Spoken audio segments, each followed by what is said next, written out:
அனைவருக்கும் வணக்கம்.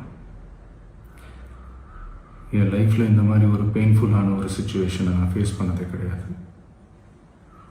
மனசு முழுக்க வலி வலி மட்டும்தான்.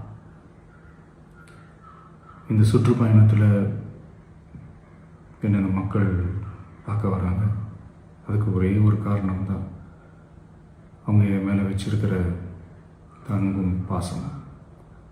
அந்த அன்புக்கும் பாசத்துக்கும் நான் எப்பவும் கடமைப்பட்டிருக்கிறேன்.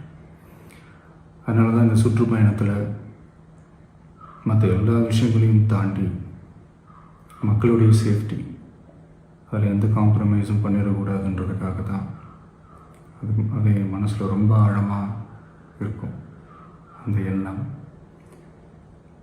அதனால தான் இந்த அரசியல் காரணங்கள் எல்லாத்தையும் தவிர்த்துட்டு ஒதுக்கி வச்சுட்டு மக்களுடைய சேஃப்டி மட்டும் மைண்டில் வச்சுக்கிட்டு அதுக்கான இடங்களை சூஸ் பண்ணுறது, அதுக்கான இடங்களை பார்த்து பர்மிஷன் கேட்குறது, போலீஸ் டிபார்ட்மெண்ட்டில் அதை ரிக்வெஸ்ட் பண்ணி கேட்போம். ஆனால்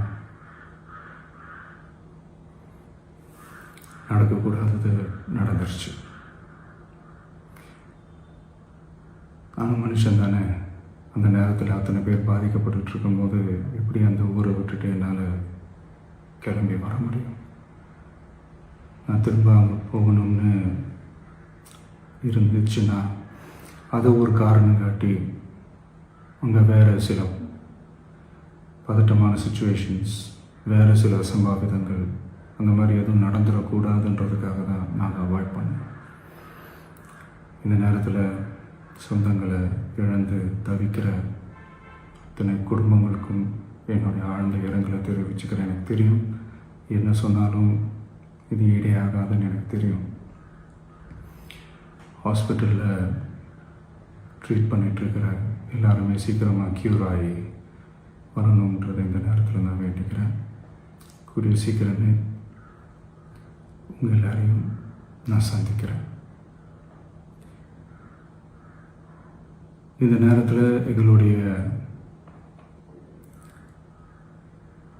வலிகளை, எங்களுடைய நிலைமையை புரிஞ்சுக்கிட்டு எங்களுக்காக பேசின அரசியல் கட்சிகளை சார்ந்த நண்பர்கள், தலைவர்கள் அனைவருக்கும் என்னுடைய நன்றியை தெரிவிச்சுக்கிறேன். கிட்டத்தட்ட ஒரு 5 மாவட்டத்துக்கு பிரச்சாரத்துக்கு போனோம். இந்த மாதிரி எதுவுமே நடக்கல. ஆனால் கரூரில் மட்டும் ஏன் எப்படி நடக்குது, எப்படி நடக்குது? மக்களுக்கு எல்லா உண்மையும் தெரியும். மக்கள் எல்லாத்தையும் பார்த்துக்கிட்டு இருக்கிறாங்க.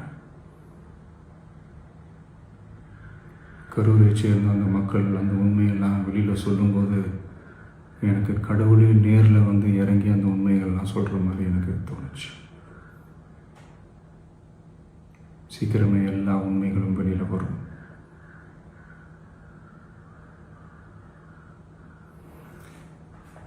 எங்களுக்கு தரப்பட்ட இடத்துல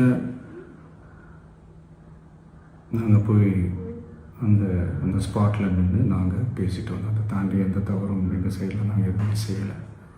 பட் இருந்தாலும் எங்கள் கட்சியை சேர்ந்த நிர்வாகிகள், தோழர்கள் மேலே எஃப்ஐஆர், அது மட்டும் இல்லை சோஷியல் மீடியாவை சேர்ந்த நண்பர்கள், தோழர்கள் அவங்க மேலே எஃப்ஐஆர்லாம் போட்டு இப்போ பிடிச்சிக்கிட்டு இருக்கிறாங்க.